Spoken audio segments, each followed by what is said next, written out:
Good evening, everybody. Welcome to Monday's edition of Scotland at 7. I'm Gordon Ross, and on this show this evening, I will be joined live from Spain by our Spanish correspondent, Pilar Fernandez. Welcome, Pilar, to the programme. And hello, Gordon. Hello, everyone from Santiago de Compostela, Galicia. It's nice to see you again, Pilar. It's been a while since you've been on the programme. This evening's show, we've got a lot of topics to work through. So let me start first of all with something that I know is going to affect the people of Spain as well as people here in the United Kingdom and Scotland. And that is a collapse of the Thomas Cook travel agency last night. In the early hours of this morning, the British Travel Agency, which has been in existence for 178 years, one of the longest standing travel agents in the world and one of the biggest companies, finally collapsed with bad debts over £1.5 billion, I beg your pardon. This company has been running hotels, resorts and airlines for 19 million people per year and has around 600,000 people abroad. And will need the help of governments and insurance companies to bring them all home. Now, this has been compared to the largest exercise in evacuating British people from anywhere since World War II. And it is a monstrous task to bring home many thousands of people. But Pilar, if I can come to you for a moment in Spain, how has this story been playing in the Spanish media so far?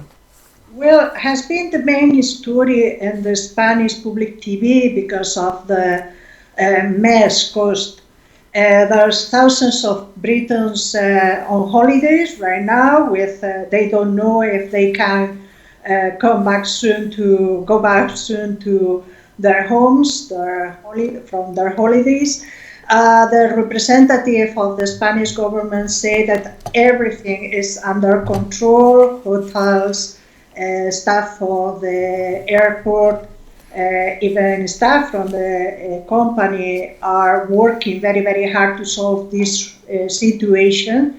But of course, the history of how the company just collapsed is all over the news right now in Spain. In this country, Pilar, it's being blamed particularly by the people who run this travel agency, largely on Brexit and mostly on the fact that the news of Brexit forced down the number of people booking holidays this year to an all-time low. So in many cases, their aircraft had only 25 or less people on board, and there were half-full hotels.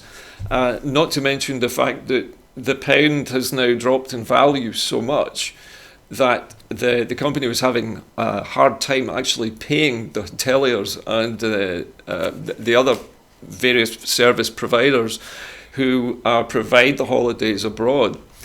I'm just going to ask you, in Spain, have there been any reactions from local businesses and hoteliers to this? Have they been affected badly? Yes, of course there's a huge concern about this situation because only with this company at least 7 million people have traveled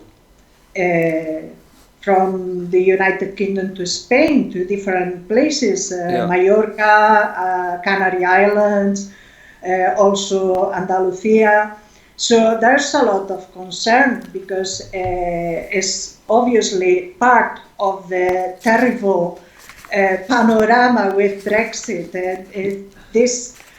From the Spanish view, this is not going to improve, especially in a no-deal scenario. So the companies will be affected. So, of course, there's a huge concern about this situation, not only because of the people who are now in the airports waiting for a flight, but in the future with tourist businesses, there are going to be a lot of travel. Okay. Well, it's interesting seeing things from Spain. I also read a report, actually, just before I came into the studio this evening, from a person who was on board what he claims was the very last Thomas Cook flight to anywhere, and was coming back from a holiday from Las Vegas. And apparently halfway across the Atlantic, the cabin staff announced to the passengers that the company had gone bust and that they were all going to be unemployed as soon as they landed back at Manchester Airport. And interestingly, according to this story, and it is an anecdote, you'll understand, I can't confirm it, but upon landing at Manchester Airport, a Scottish woman stood up and asked the passengers for a whip round to have a collection for the staff on board the plane, the cabin crew. And she said to everybody to put their hands in their pockets and come up with £20 each. By the time all the passengers had left the plane at Manchester Airport, the cabin crew had £5,000 in their pockets shared amongst them all. So it just goes to show you that, you know, there is a lot of sympathy, I think, for the staff, for the employees of Thomas Cook. Yeah, I have to say that many of the comments on the Spanish TV were about the staff and the behavior, the masterful behavior, because they are so kind and so good, especially with their situation. But there's also surprise with the lack of information and the lack of provision, because this company has had a lot of problems lately. So it's quite curious the UK government didn't solve any problem or didn't make any arrangement. No? Yeah, so what you're saying basically is everybody in Europe, Pilar, or in Spain particularly, is surprised that the British government didn't step in. Well, we also have a response, actually, Pilar, from the Scottish government to the collapse of Thomas Cook. And this is from Michael Matheson, who is the Cabinet Secretary for Transport and Infrastructure, among other things. And he says they were saddened by the collapse of Thomas Cook, which has a long history with many jobs in Scotland, the UK and overseas. And he goes on to say that the Scottish Government are working closely with the UK Government, the Civil Aviation Authority, as the situation progresses.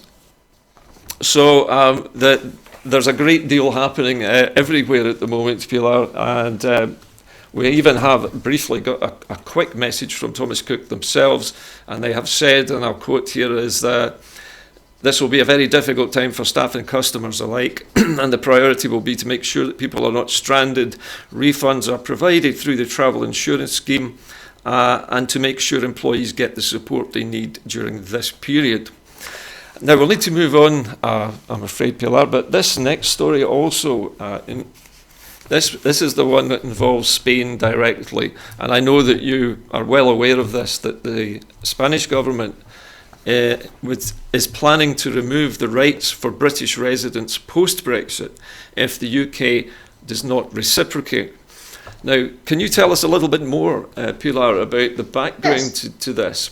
Well, this morning I saw an article published in the El País, says that Spain will remove rights for British residents post-Brexit if the UK does not reciprocate. I think it's more of a warning. It's a warning, not a threat. No? Okay. Because the Spain has already approved special legislation that would apply even in the case of a no-deal scenario, especially to protect the rights of the Britons who are living in Spain. But obviously there's a reaction from the messages sent by the UK government suggesting that there could be a no-deal scenario. And the lack of information was once again, and the lack of transparency from the UK government in terms of what is going on in the case of a no scenario. And the information that we learned recently is terrible. It's just very concerning. It's alarming. So Spain has been working very hard, very closely with the other European countries, of course. We have the situation of Gibraltar. We have the British colonies, and especially in Andalusia, for example. I have to say that I went to Malaga about 2 months ago or so, and I was surprised with the lack of information from the UK government, from the British embassy to the so-called Brexpats. Okay, there's more, almost 300,000 Britons living in Andalusia, in Spain, and they are waiting for information.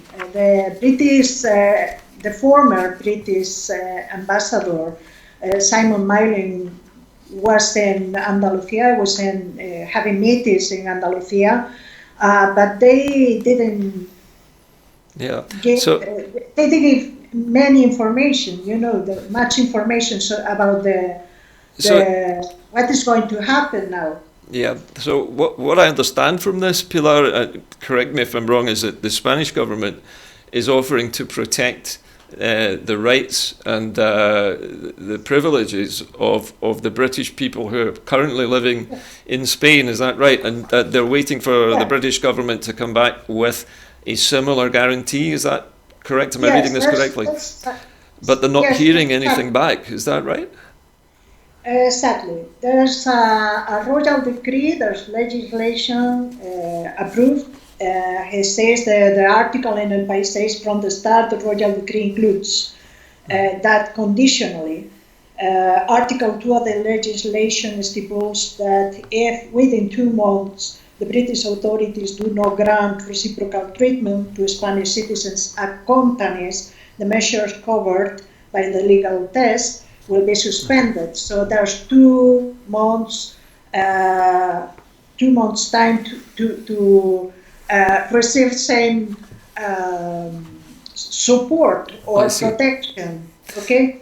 I understand also that the British government was only offering to reciprocate on a 6-monthly basis. So in other words, they were only guaranteeing that Spanish citizens or European citizens in the UK could stay for 6 months and have their rights protected over a very short timescale. And also, to guarantee their national health service cover while they are living and working in the UK.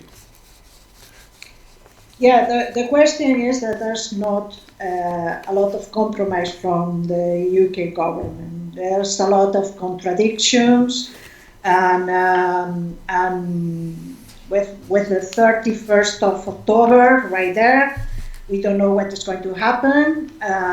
There's a lot of different statements from different British ministers. Mm-hmm. So I think Spain has the preparations made, and they have the legislation to protect the rights, the full rights of the Britons living in Spain, but they want to be sure that the Spaniards living in the United Kingdom has the same protection.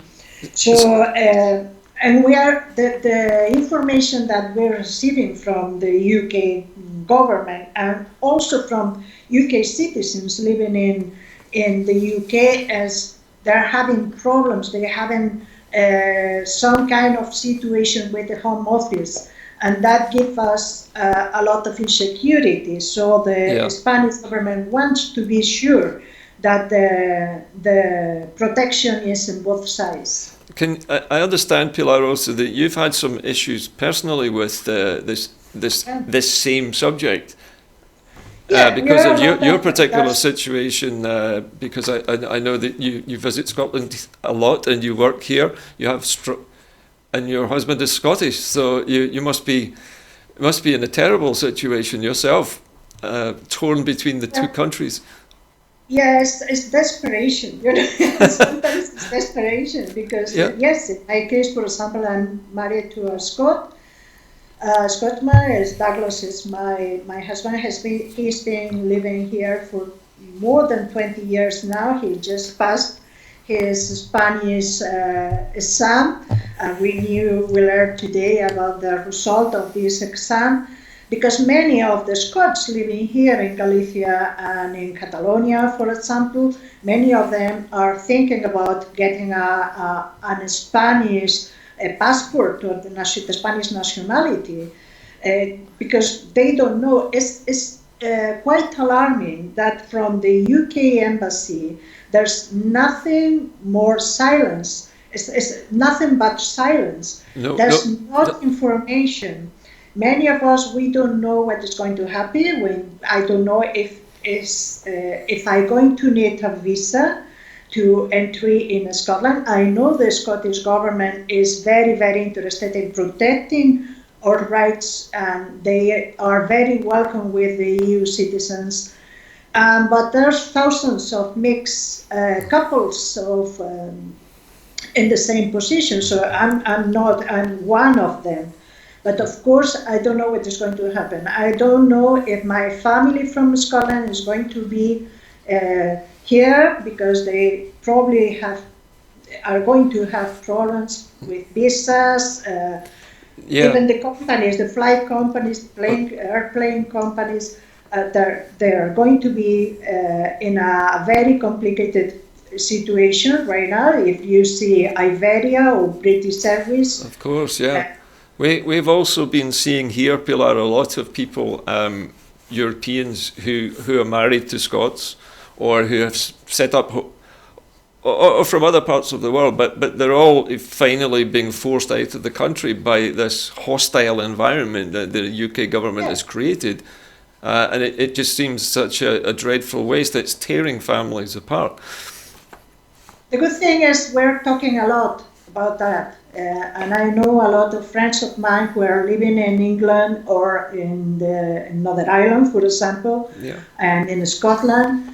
Family who are living now in Scotland, they know they have a lot of information more from the Scottish government, that the Scottish government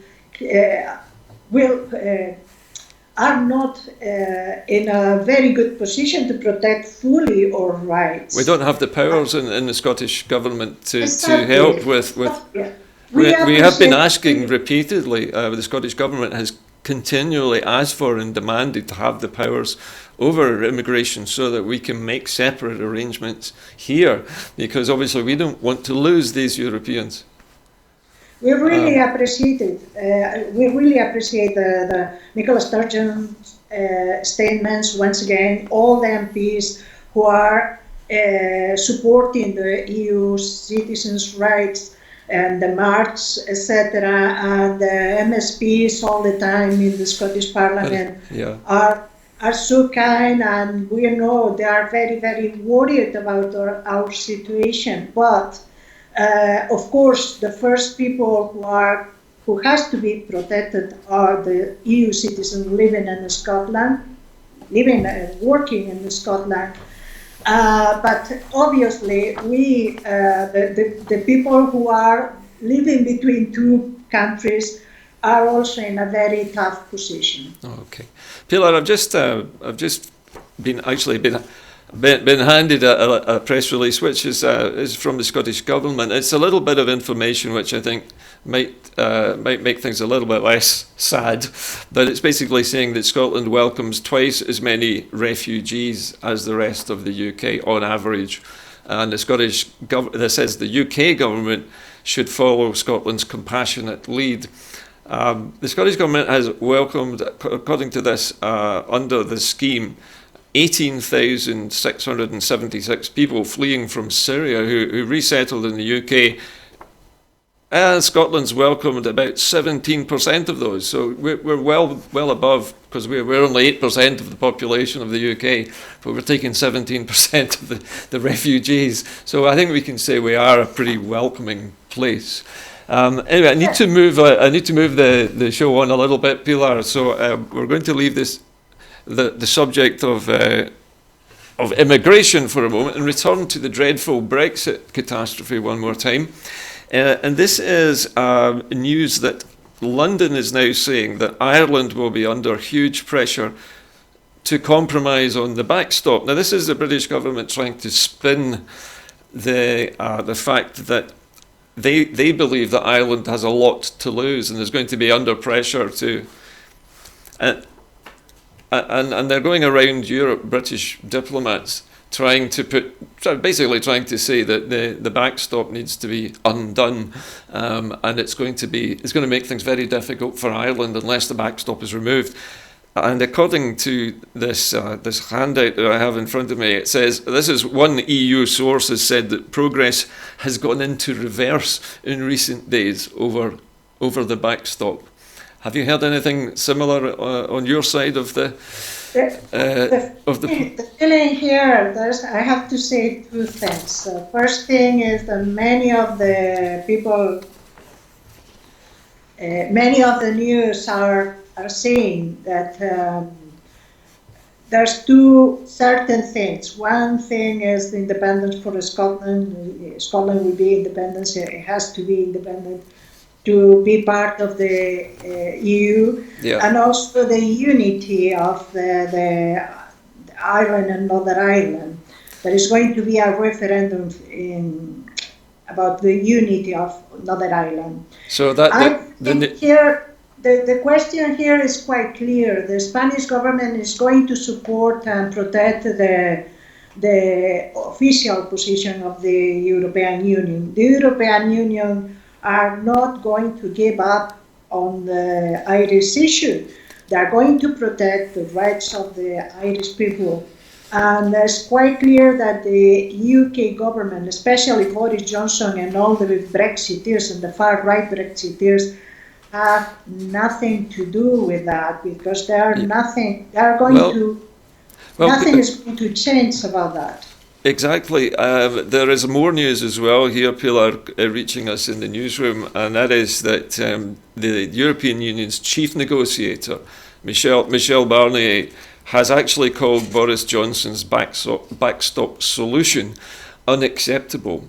So it's already been refused. Barnier has also gone on to say that he was cautiously optimistic that he could persuade. I beg your pardon. This is the British Prime Minister who said this, that he was cautiously optimistic he could persuade key EU leaders to accept his proposals for the Irish border.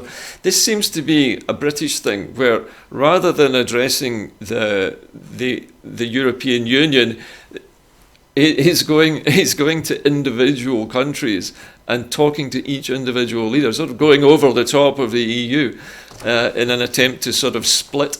In an attempt to divide the European Union so that he can get what he wants. And so far, no success. Boris Johnson is having no luck at all with that strategy. Mm-hmm. And it didn't work for Theresa May either. Yeah, Boris Johnson is not going to get anything new. It's just the same position that the consistent position of the European Union has been like that since the beginning. They were very clear, they were very transparent. They, from the beginning, say what they want to say, and especially with the Irish issue, were crystal clear. So if Theresa May didn't get what she wanted the change that she wanted to get from the withdrawal agreement, or for the withdrawal agreement, Boris Johnson is not going to get any change, especially with this issue, because it's very, very sensible issue. I also, there was another little piece of information, actually something very funny which struck me, because Michel Barnier does have a sense of humour. And he apparently said to Boris Johnson, who had been talking about the use of virtual technology to police this border and to do border checks using the internet cyber security. And Barnier was apparently heard to say, I don't understand how you can inspect a cow in virtual reality, which I think sums up the problem rather neatly as far as the European Union is concerned. Anyway, we're going to... You have to laugh because this is so concerning. This is so serious, but you have to laugh. The humor has to be or pure. It's always reassuring to me, at least, when I hear European politicians actually making a joke, even if it's at the British expense. Speaking of jokes and the British expense, this brings me to our British Labour Party's conference, which is being held at the moment, and it's in the English seaside town of Brighton.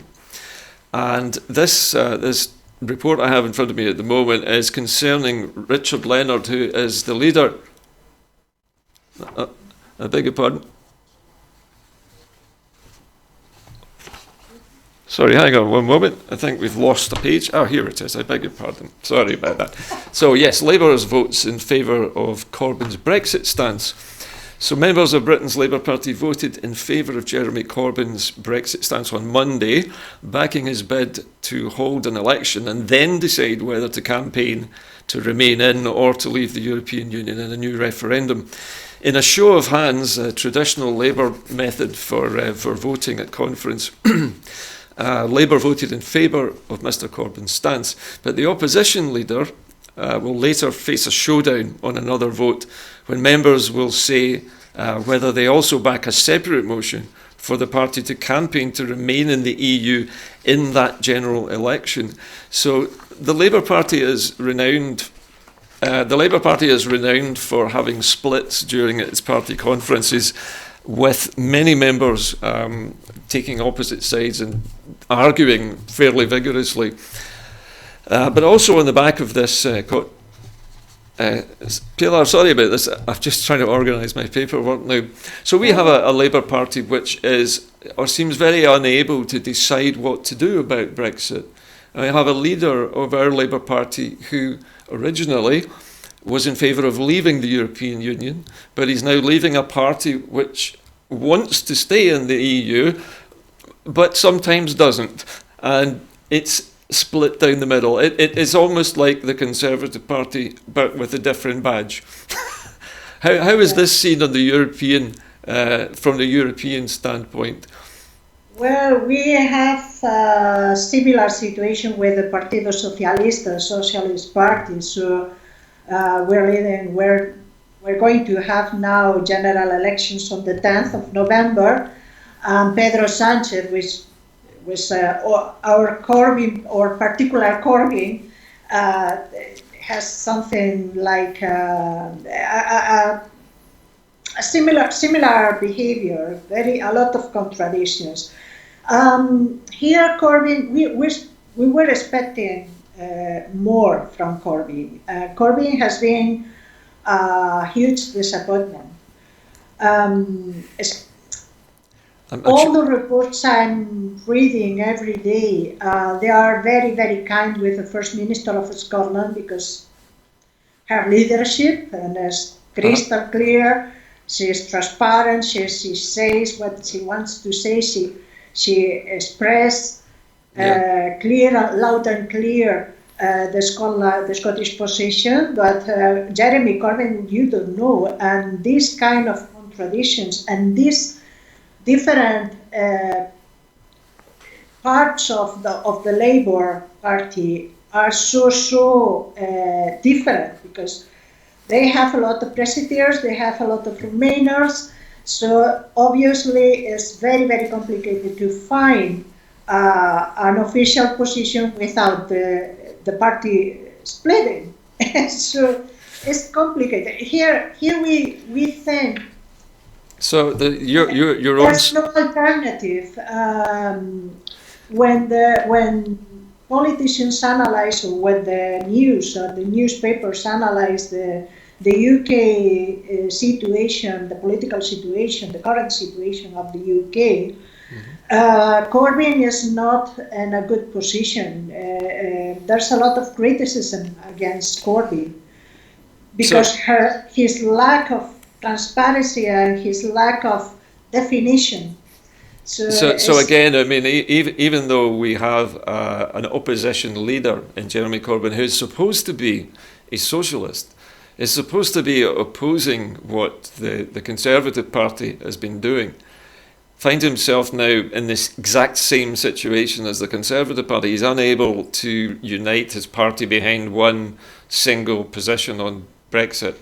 It seems a peculiarly English problem. This that the whole of the English nation is divided in two as two personalities. Yeah, we're clear on that. We're clear on that, and the Brexit thing is an English problem. It's not a Scottish problem. Scotland has problems, of course, with all this situation, but this. All the Brexit mess is an English problem and has been created for England, not for Scotland or Northern Ireland or Wales. Pilar, just before we leave this subject, I wanted to ask you a question relating to what you were just saying there. How much has Brexit changed the way Europeans view Scotland? Do you think it has had a big effect on how seriously the European Union takes Scottish independence now? Has that changed? Absolutely, absolutely. The public opinion has changed a lot about Scotland. First of all, because people don't forget the lies. I see a lot of statements from Ruth Davidson, Richard Leonard, Jason Carlo, etc., even Corbyn or Joe Swinson, yes, the leader of Liberal Democrats.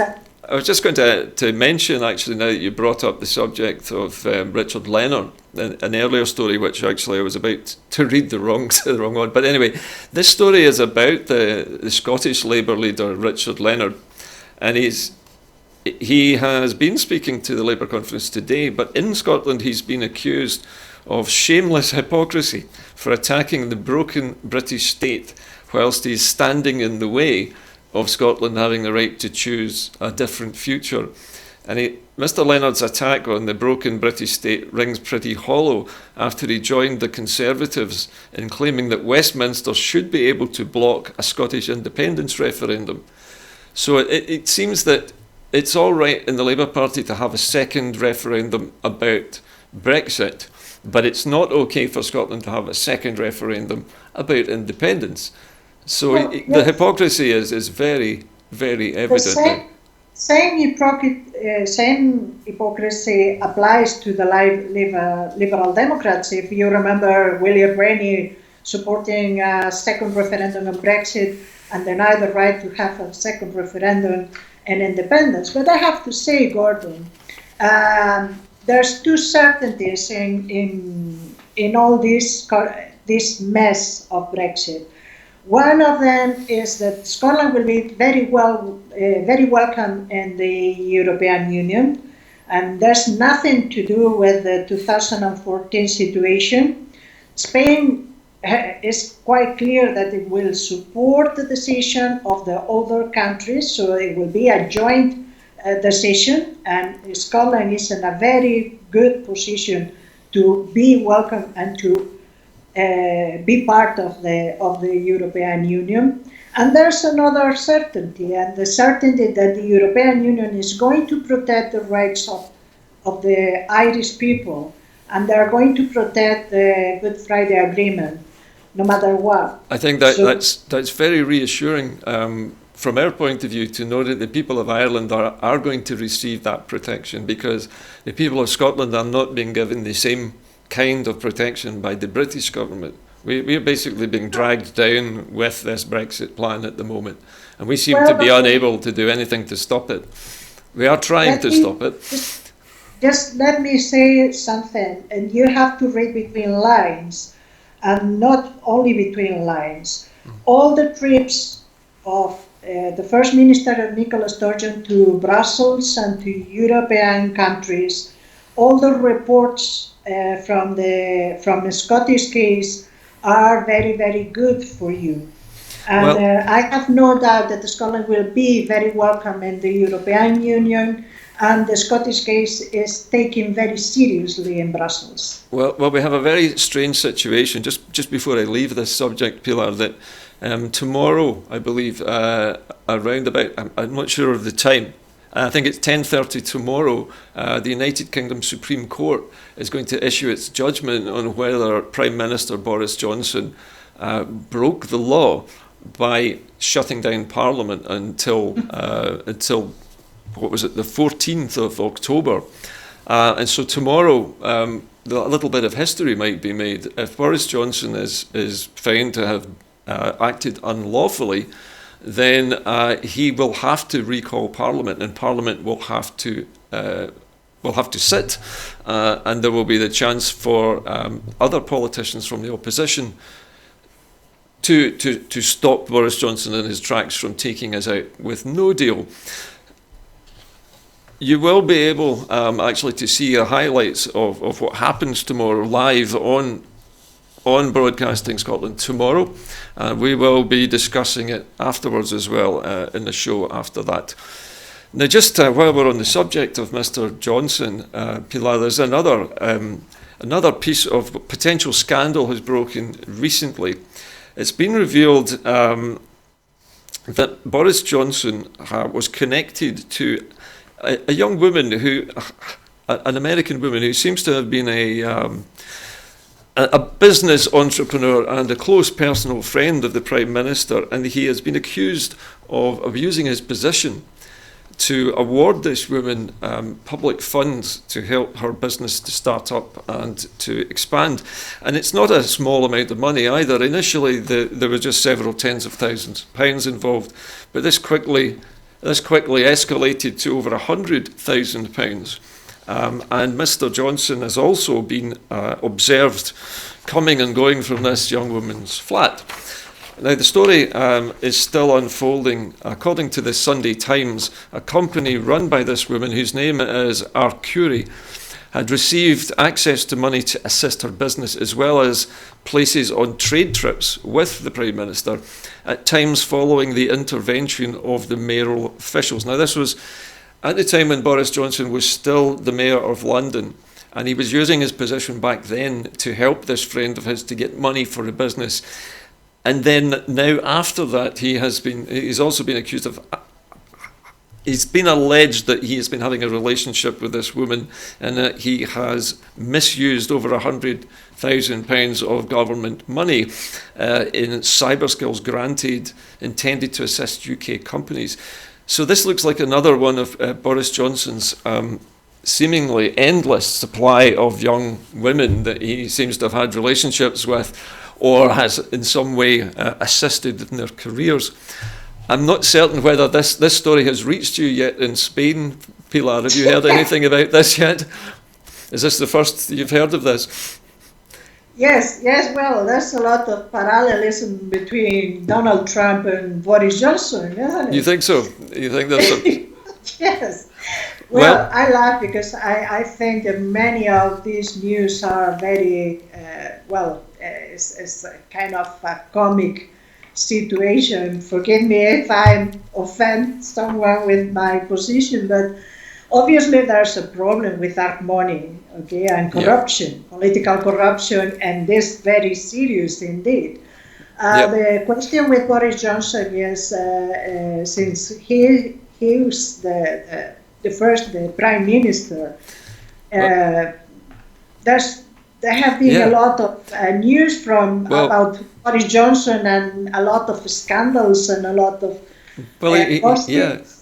He seems to have been breaking not just one law but several laws over quite a lengthy period of time. But as I say, these are allegations at the moment. At the moment, there is no proof of this. These are stories being broken by the British newspapers. But the most serious thing is, of course, the Supreme Court. Tomorrow, Pilar, we will know for certain whether he has been guilty of unlawful conduct whilst Prime Minister for closing our Parliament down for so long. But since you mentioned Donald Trump, I have another story here which, strangely enough, concerns Mr. Trump, and that is the fact that there is talk of impeaching Donald Trump, removing him from office. There hasn't, I don't think, been an impeachment since when? Bill Clinton, I think. Yeah, I've just been reminded. Bill Clinton was the last time. Mm-hmm. He was impeached, but he wasn't found guilty. He wasn't removed. I think the one before that would have been Richard Nixon. I beg your pardon. I've just been corrected. Richard Nixon resigned before he could be impeached. But this is talk of of Donald Trump being impeached over a phone call that he made to what was then, I think it was the leader of, I beg your pardon, he was the new president of Ukraine, and this is a man called Volodymyr Zelensky.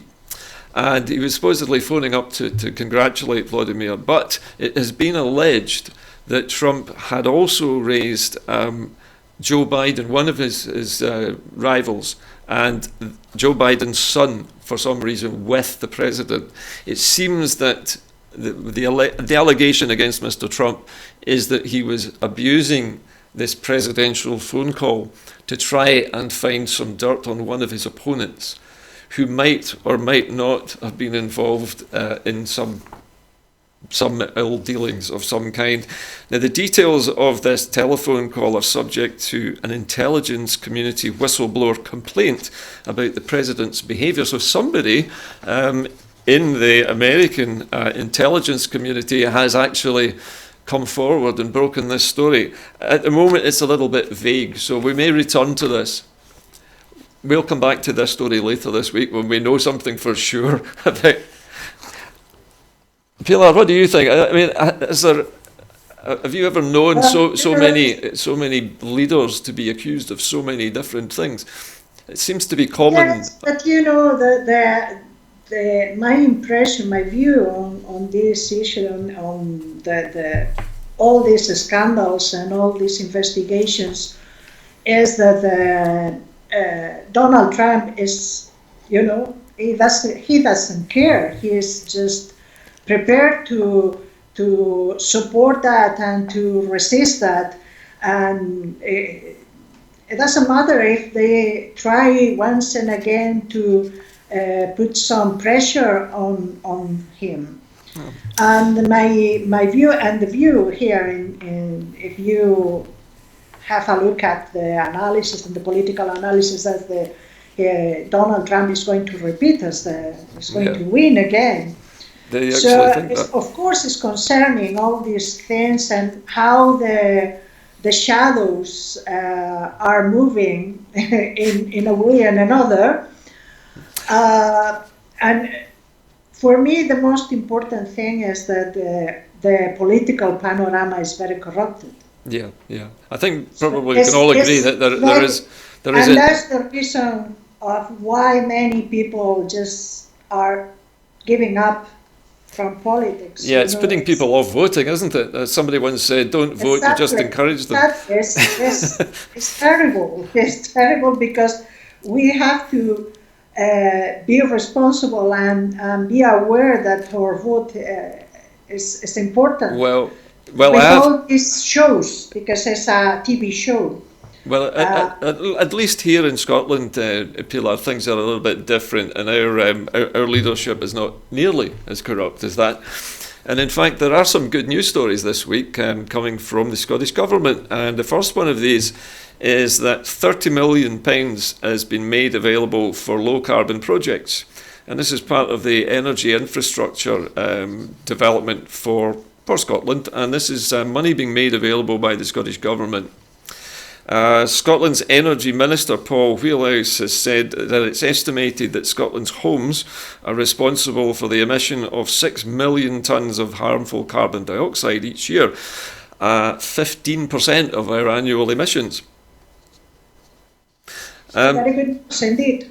So Pilar, I don't know if Spain has anything similar to this, help for people to heat their homes or to cool their homes. We're living in chaotic days, you know, where it's too warm. The country is just expecting new government, new elections on the 10th of November. So every compromise with the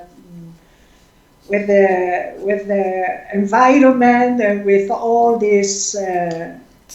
So you're getting lots of promises from your parties, yeah? There's nothing.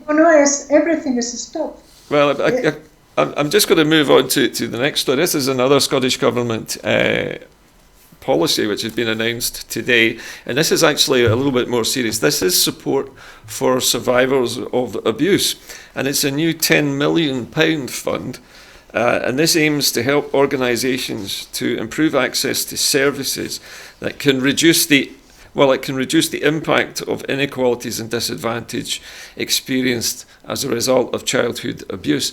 Now, I have a personal interest in this that I'd like to mention. It's very briefly. I have a friend who campaigns on behalf of people who have been traumatised by childhood abuse, and many children in Scotland and other places who've been subject to abuse as children suffer from post-traumatic stress disorder. And so there is nothing very much available for people who suffer the long-term effects of childhood abuse. And this new fund from the Scottish Government has been set up to try and address that and to support a range of different therapies, from individual talking therapies and group work to peer support, physical and outdoor activities, art and cultural activities, and it's available to anyone who needs it over the next 4 years. So, Pilar, another interesting idea from the Scottish Government. What do you think? Is there any history of this? I would love to be there in Scotland. As obviously the Scottish Government, the decisions from the Scottish Government are an example for many of the European countries, especially for Spain. Those decisions, those policies are so important, especially now. We're living in a very traumatic situation with 3 women who were murdered of the same family, and there's a lot of violence against women, a lot of problems with pedophile cases, and the victims are not so protected. So it's so important.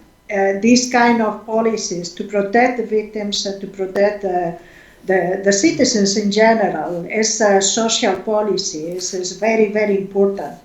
So it's a great step forward from the Scottish Government to be so brave and keep going. Well, the Scottish Government has a long history of tackling taboo subjects, difficult subjects like childhood sexual abuse and things like that, alcohol abuse, drug taking, and the list goes on. But they do keep working at these things, and as well as tackling these difficult taboo subjects, things that people find hard to talk about.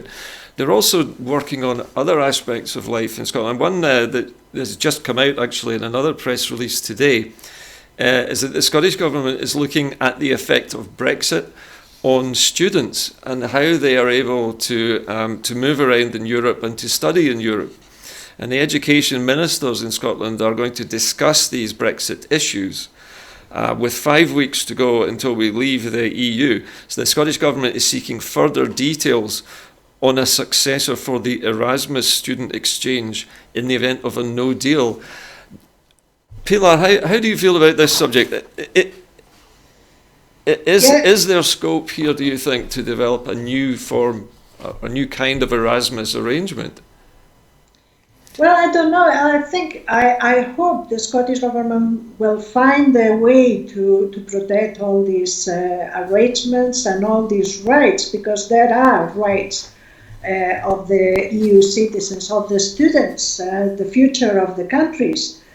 And I hope the Scottish Government, I would love the Scottish Government having all the powers to have to move forward put forward more policies, because I know there's an intention to protect the rights of the EU citizens, of the youth, the Scottish youth, traveling around Europe, all around Europe, and studying all around Europe. Sorry, Pilar, I was going to ask you: is there the same tradition in Spain of young people when they leave school and are about to enter university, of being able to take a train ticket to ride across Europe? This is something that we used to do when I was young, where we would get the opportunity to travel across Europe for a month on this one single rail ticket. It was fantastic. We could go to any European country to visit, to work, to pick grapes or You know, it was a wonderful opportunity. I don't know if it even still exists. Freedom of movement is an amazing thing, and this is important because all our generations hadn't this possibility Yeah, immense freedom we had. economically. So now the youth are should have the possibility of traveling all around no Europe, but all around the world, Yes, and we protected their rights. And the freedom of movement is a great thing. And the indeed. problem with Brexit is the freedom of movement is going to end, Yes. and that's awful. And because for our youth and for your youth, it's so important to defend and to protect that. Well, I It's the know. future of the country. Well, as a young man myself, as a student, I travelled around Europe, and one of my lasting memories, and the reason why I still am so in favour of remaining in the European Union, is because of the positive effect that had on my later career, because I was allowed through my connections with a youth group to take part in all kinds of scientific experiments with the European Space Agency, with lots of other groups of young people from across Europe. And we had these massive events where we could go to Norway or Sweden and launch these gigantic rockets with our own, payloads on board. This was something you could not do in the UK. It would have been completely illegal, apart from anything else, to do that kind of work here. And yet, by travelling to Europe, we could do this. And I still have many friends in the European Union from those days who I still keep in touch with. Many of them actually ended up working for the European Space Agency. So it does work. Yeah, indeed it works. And of course, the idea of Scotland and the Scottish people and Scotland being such a welcoming country is very, very important. But also, when you're abroad, when you're living abroad, your behavior is great, because I know a lot of English people who have been here for 20, 30 years, and they don't know a single word in Spanish. That's I kind of have to say, shocking. and I have to repeat, many of the Scots who are living in Galicia, they speak Galician perfectly well.